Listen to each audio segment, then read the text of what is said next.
I'm Nikki Reed, and you're listening to Beyond the Plate with Cappy.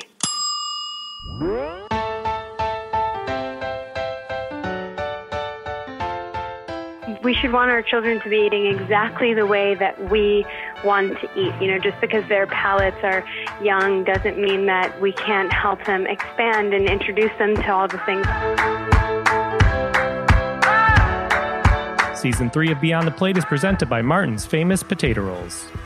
Hey everyone, this is Cappy, and you're listening to Beyond the Plate, a podcast where I sit down with the world's culinary elite to explore their journey with food and their passion for giving back. Every episode we share inspiring stories of what it means to be in today's hospitality industry. This season we welcome a group of celebrities that have a connection to the world of food. Whether they host a food show, have a cookbook, or simply give back through food, we're excited to have them join us on Beyond the Plate. Season 3 of Beyond the Plate is made possible with the help of our friends at Martin's Famous Potato Rolls. Martin's Potato Rolls are the #1 branded hamburger bun in America, and as I like to say, they can make almost any burger taste better. I recently ran into the Martin's team at the National Restaurant Association show in Chicago, was happy to see all of their product offerings and so many other products featured at the show that were using Martin's rolls, which was pretty neat. Martin's believes in giving back to their community. They support hundreds of charitable organizations such as food banks, after-school programs, disaster relief, and others. To learn more about Martin's, visit their website at potatorolls.com or follow them on social media at Potato Rolls. Martin's, we thank you. Season 3 of Beyond the Plate is made possible with the help of our friends at Guinness. Guinness can be part of your celebration, whether you're in the pub or at home.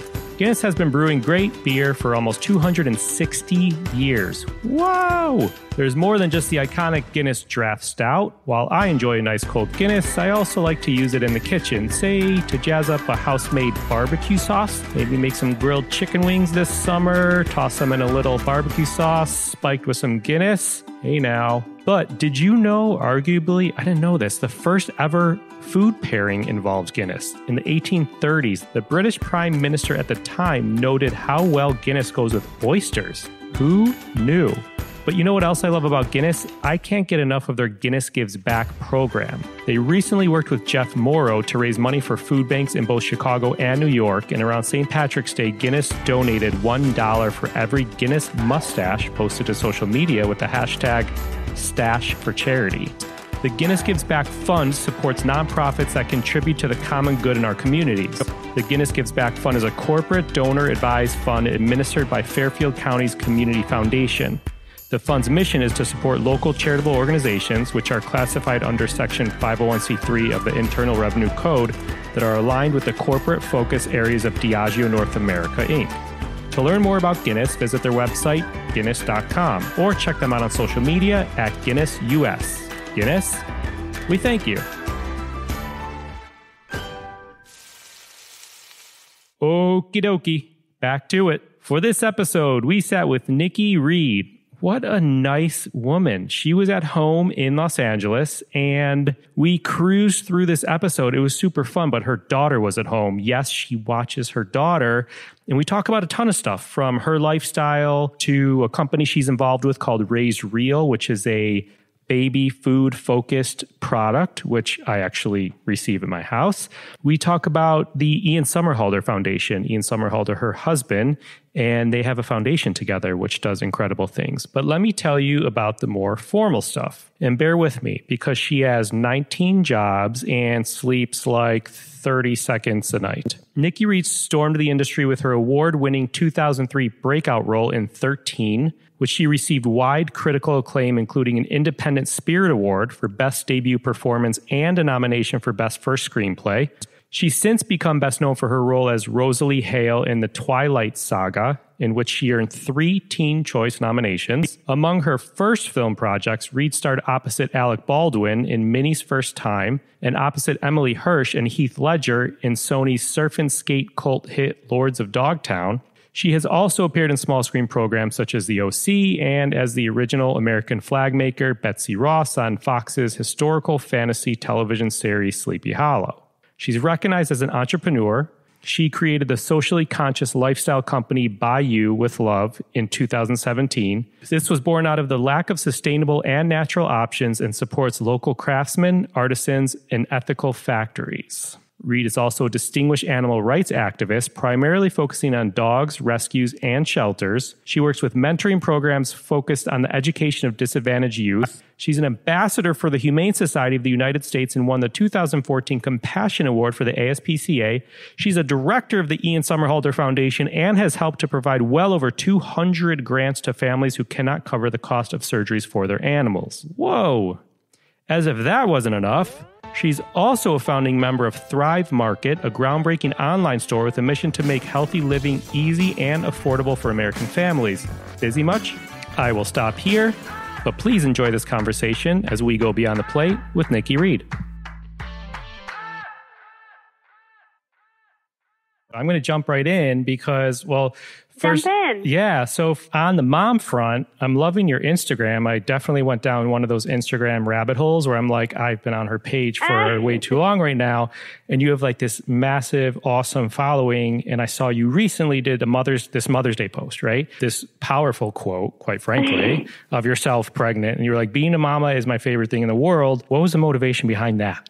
Oh, that's so sweet of you to say. First of all, I feel so lucky that I'm on this journey at a time where I feel women have not only been, like feeling more comfortable, but feeling really supported in this community, supported and encouraged to, talk about things and show their body and feel the pride that I think we all internally feel from being pregnant and being on this journey, but now feeling like we can express that in a more outward way. And, Instagram is such an interesting thing, right? Because there's the juggle between sharing things that are honest and true and personal, and then, not exposing too much of your everyday life. And how do you be personal and impersonal at the same time and have an impact and be, honest and vulnerable, yet, keep a boundary. And so that's like the juggle of social media, and I am innately very private. My Instagram feels very personal because I do share on personal topics, but if you actually kind of comb through it, you'll see that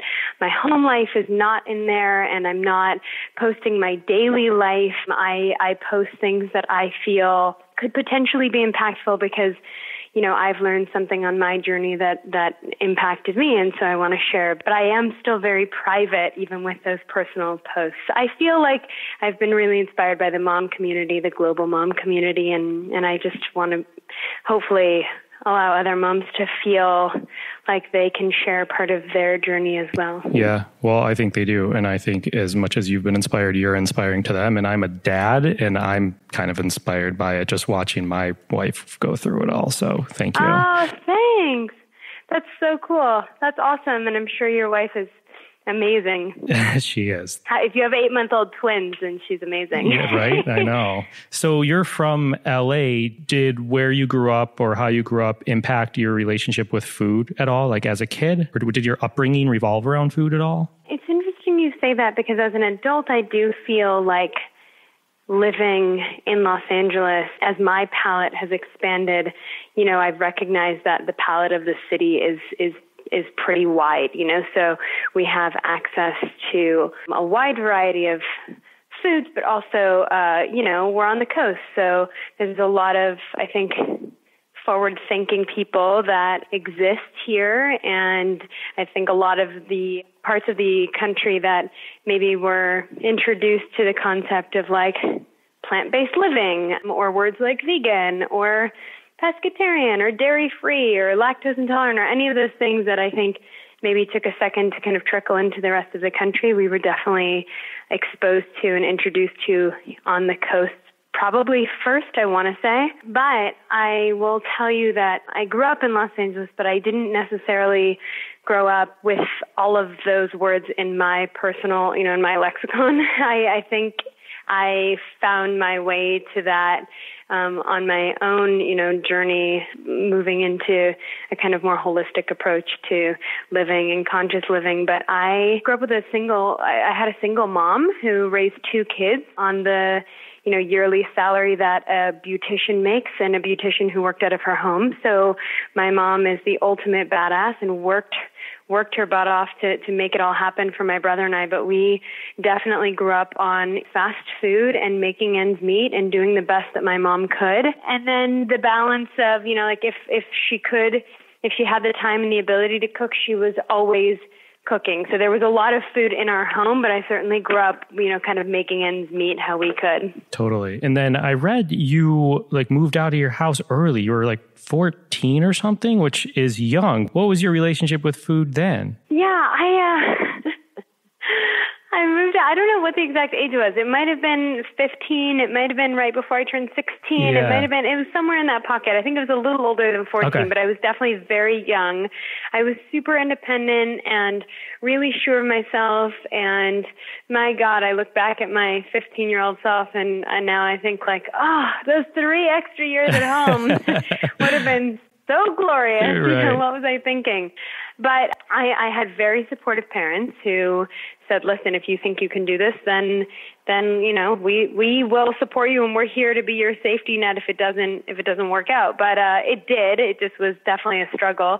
And again, at that age, I think I had $700 in my bank account when I moved out. So it's not like I was some crazy rich childhood actress who was moving into a mansion. I moved into a very tiny, 550 square foot studio little box in the middle of Los Angeles in a very sketchy neighborhood. And I remember just thinking wow, what a choice I've made. And I was still at a stage then where I was kind of making ends meet. And, you can see physically, this is a funny thing to say, and it sounds like a really superficial thing to say, but I urge you to think differently. You can tell physically in the way that I look on the outside what I was putting in my body on the inside. You can literally see it over the course of time because, I was in the public eye at the time. And I look back at photos of myself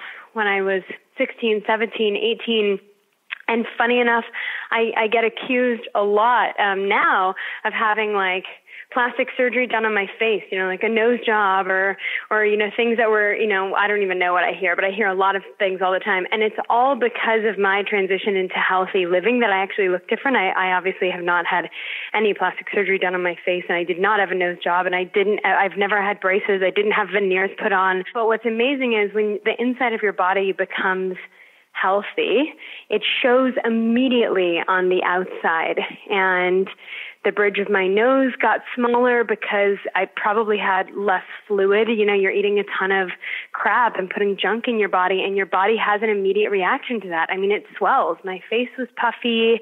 My teeth were literally a different color. And I'm not a scientist and I'm not a doctor, and I can't tell you why all of these changes happened almost overnight. But, I felt different and I looked different as a result of healthy eating. Interesting. That's fascinating. Thank you for sharing that. I'd like to ask what people's dinner table was like growing up, but I'm actually curious, your dinner table now, do you cook much, and does your daughter watch you cook, or do you do family dinner? Yeah, we're big foodies in this household. I love to cook. My husband loves to cook.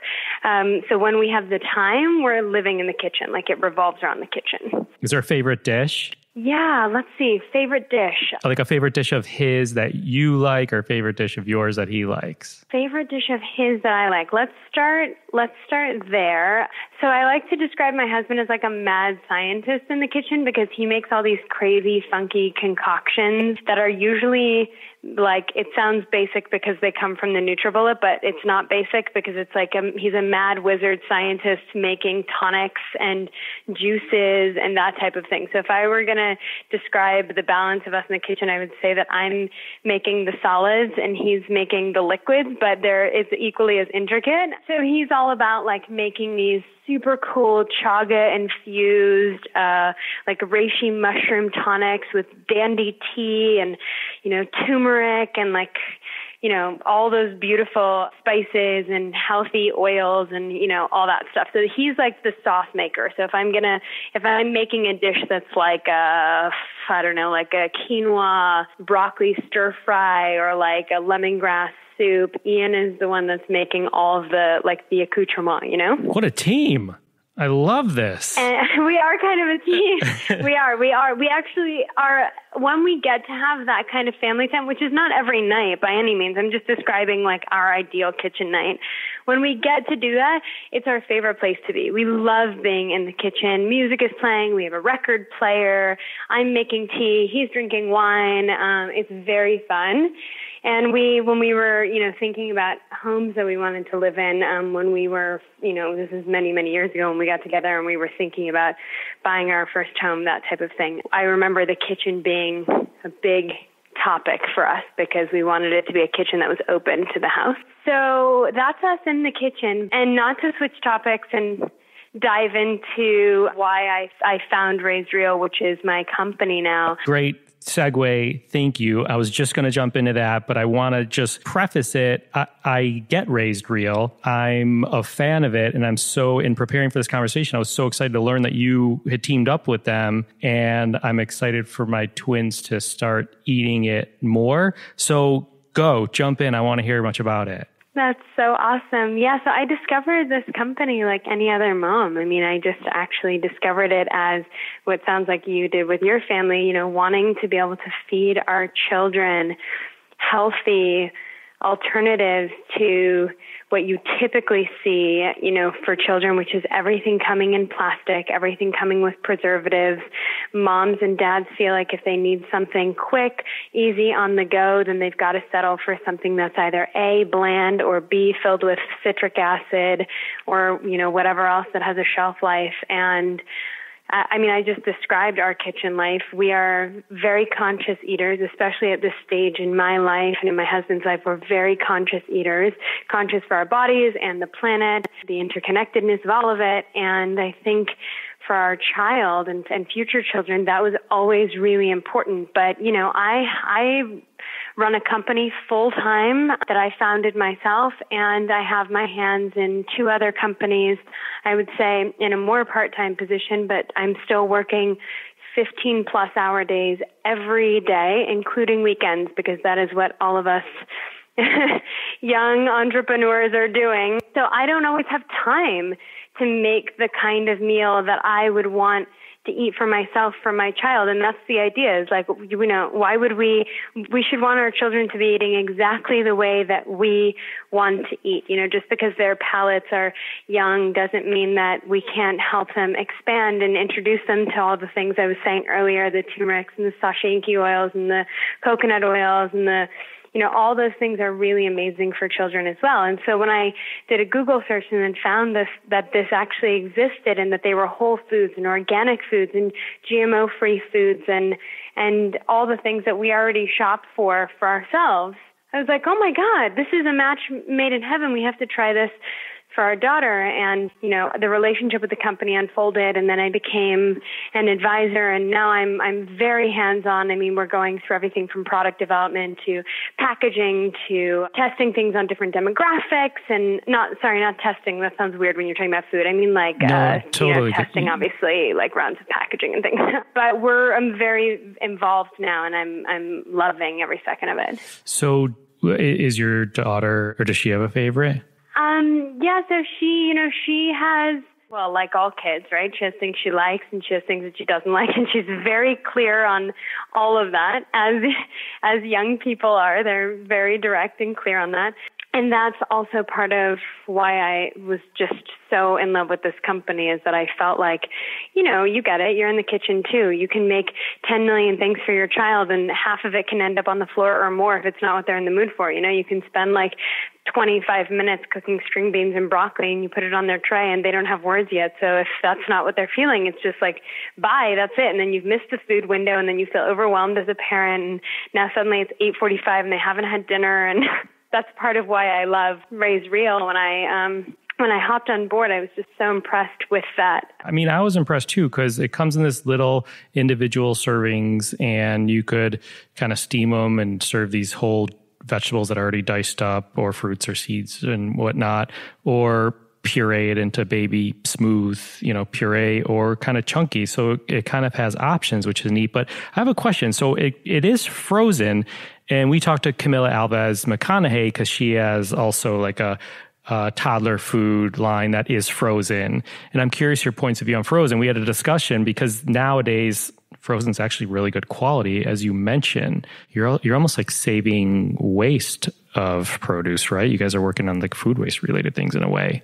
Yeah, so flash frozen foods are wonderful because they're super nutrient dense. And you can freeze them in a state. Raw food obviously is so wonderful for the body before we cook every single, aspect of the food out of it. And flash freezing food gives you that same kind of approach to how you absorb your food. And so that's one of the things that I love, love, love about this.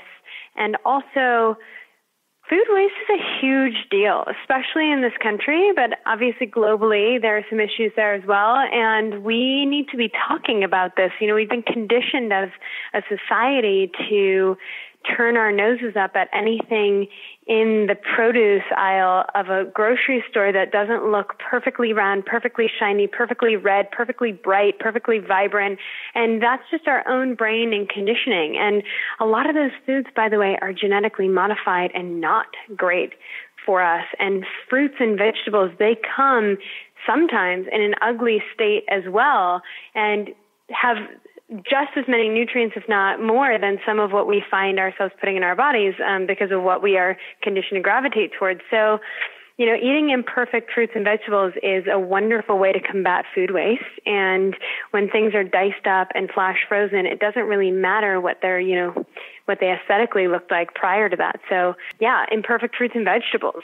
So a big portion of this podcast, like a third of it is, talking about social impact with every guest and staying on topic of what you mentioned, eco-friendly. You're very active in Ian Somerhalder Foundation, which is incredible work. But I know you go across the board with animal activism and you've done work in schools. So can you touch on like mission and work of the foundation or just social impact overall with what you do? Sure. I would say that there's so many things. I'm a passionate person, so there are so many things that I think speak to me on a very real level that move me and inspire me to dive in and make whatever difference I can as, one human being on this planet. I think the only difference would be that I, have a couple of people that maybe, follow some of the stuff I'm writing, and hopefully it inspires them to maybe get involved too. So in that sense, it's really wonderful to have a platform to share on. But I've loved animals since I was a child, and I've worked in animal rescue or animal rehabilitation in some capacity since I was, since before I can remember. So how's that? Pretty long time. It comes from my mother. My mom is the ultimate animal angel, so I can't say it's all my credit goes to her. But I definitely grew up in a household that really supported that. So anything I brought home that needed some extra love, whether that was a rat or a coyote or a raccoon or a squirrel, nothing was turned away. So that's all because of my mom. And I think that just kind of found itself pouring into other aspects of life, as all things do, and that, interconnectedness that I was talking about earlier. Sure, it starts with animals, but then I ended up going on this super clean, healthy living path that probably, when people ask me, like, how did you get into that? It probably in some way did start with animals. You start trying to understand like what cruelty-free means, and suddenly that directs you to the products that we're using, and then it makes you wonder like, well, they're also cruelty-free, but they're also paraben-free. What does paraben-free mean? And then you're like, oh wow, there's also all these crazy chemicals that were being tested on animals that now we're are we going to put those into our body? And what's that mean? And all of it kind of like leads to the next thing. It's a domino effect, and there are endless segues, and that's just the way that is. So I think that that's kind of what led me down that path. And in terms of like, environmentalism and activism in that sense, I think that was just kind of like the next iteration of the evolution of the journey, and I'm still on it, by the way. I'm just learning things daily because I'm a curious person. And if I learn something, then maybe I share it, but I'm definitely on the journey still. I'm not like an expert in any of it. I'm just curious. It's great. It's all great work. Thank you for sharing that as well. Okay, so I have a quick speed round, which takes 30 seconds, and then one closing question, and then we're good to go. Yeah. So speed round number 1, what did you have for dinner last night? Oh, God. Last night was one of those nights where I worked super late and super hard and found myself forgetting to have dinner, so I'm embarrassed to tell you what I had. I ate granola. Well, I'm not so embarrassed. I did make I made cashew milk, which I now make in this thing called the Soyabella, which I'm not going to plug that, but I'm just going to tell you it's the most incredible device that's ever existed in the world for anybody who makes their own nut milks, because it takes 30 seconds or less. Wow. But I ate granola. Yum. Name a smell in the kitchen that you love. Palo Santo. That's what we're burning in our kitchen at all times. Nice. Name a smell in the kitchen you hate. I hate when my husband leaves a jar of kimchi open, although I love eating kimchi, but I hate walking into the kitchen and being like, why is there kimchi? It smells like farts everywhere. Amazing. But I like eating it. Yeah, totally. What makes you happy in the kitchen? Music. Nice. Second in a row of music. I like that. What was the last thing you ordered for delivery? I don't get delivery. How about a favorite restaurant in LA? There's a really great place in Venice called Plant Food Wine that I love. It's hard to find places that are plant-based, and I'm not entirely plant-based, by the way. I'm about probably 90% plant-based, but that's how we eat majority in our life. So it's hard to find places that are plant-based that also have a very cool, hip, like romantic, awesome vibe. And one of the things I love about that place is that they also offer food, like cooking classes on their top level. So if you love anything, you can also learn how to cook it. I love that. Very cool. And then in closing, what should people know about Nikki Reed that they may not? Oh, gosh. That I'm extra goofy, and I don't know, that I sleep 3.5 hours a night, and I love to watch the sun come up in the morning, but not because I've stayed up all night. And that in another life, I'm a farmer. Amazing. I love that. Nikki, I know it's quick, but thank you so much for taking the time. I'm super excited to share this to all the listeners. Keep doing the amazing work you do. Try and get a little bit of rest and keep trucking. You're so awesome. Thank you so very much for taking the time, and you're wonderful. Thank you. Talk to you soon. Okay. Bye. Bye. Quote, "Food waste is a huge deal, especially in this country, but obviously globally as well. We've been conditioned as a society to turn our noses up at anything in the produce aisle of a grocery store that doesn't look perfectly round, perfectly shiny, perfectly red, perfectly bright, perfectly vibrant. Fruits and vegetables sometimes come in an ugly state as well and have just as many nutrients, if not more. Eating imperfect fruits and vegetables is a wonderful way to combat food waste." Thanks again to Nikki Reed. Find her on Instagram at Nikki Reed. Join us next week when Beyond the Plate presents Just the Plate, a short segment where our guests describe a dish or a recipe that is meaningful to them. Find me and keep up to date with this podcast across all social media platforms at On Cappy's Plate, or go to BeyondThePlatePodcast.com. Beyond the Plate is on Twitter at BT Plate Podcast and Facebook. This episode was produced by myself along with Ian Cohen, Joel Yeaton, and Shant Petrosian. Thank you to Andrew Glatt.